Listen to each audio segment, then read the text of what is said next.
Hello book lovers and welcome to my channel. In the winter of 1843, Charles Dickens wrote one of the most loved Christmas tales of all time. He wrote it as a response to cruelty and poverty that was widespread in Victorian Britain. Dickens wanted to change the narrative. He wanted society to see that the poor were not lazy, feckless, and work-shy. A Christmas Carol would become an amazing success. But behind Ebenezer Scrooge and his visiting ghosts lay a fierce protest. A protest against poverty, child labour, brutal workhouses, and the cruelty of Victorian society against those that had nothing. This is the story of how one small novella changed the heart of an empire. In 1834, the British government passed the Poor Law Amendment Act. The goal of the law was to reduce costs, the cost of the law, basic human dignity. The poor were herded into workhouses which were prisons in all but name. Families were torn apart, children were forced to work, the children were as young as 5 years old. How cruel it must have been to live in those times. Charles Dickens was furious and wanted to do something about it. He authored essays and speeches condemning the law. This had minimal impact, and by the 1840s he needed something more powerful, something people could not ignore. In February 1843, Dickens toured London's Field Lane Ragged School, one of the many schools for children in the UK. He met children with bare feet and bruised hands. The boys were beaten for not earning enough money. The school was grim and bereft of any educational purpose. He was shaken and absolutely reinforced his idea to somehow change the hearts and minds of the Victorian middle classes. Dickens considered writing a political pamphlet titled An Appeal to the People of England on behalf of the poor man's child.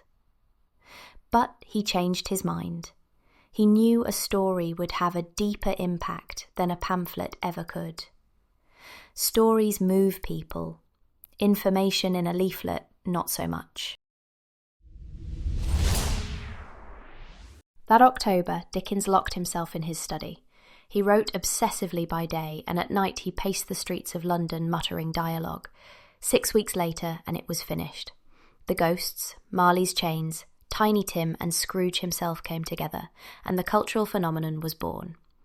Dickens believed change was still possible, and demonstrated this with his use of the character Ebenezer Scrooge.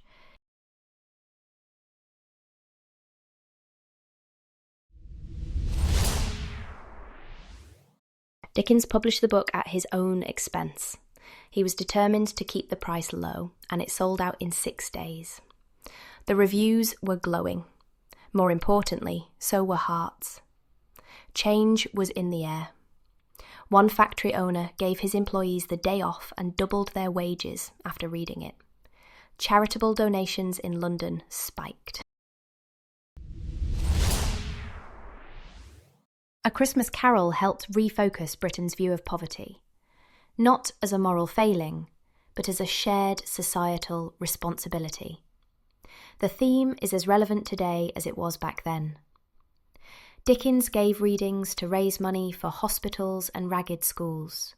Dickens hosted fundraisers for infirm children. He lobbied for Sunday schools to teach the poor.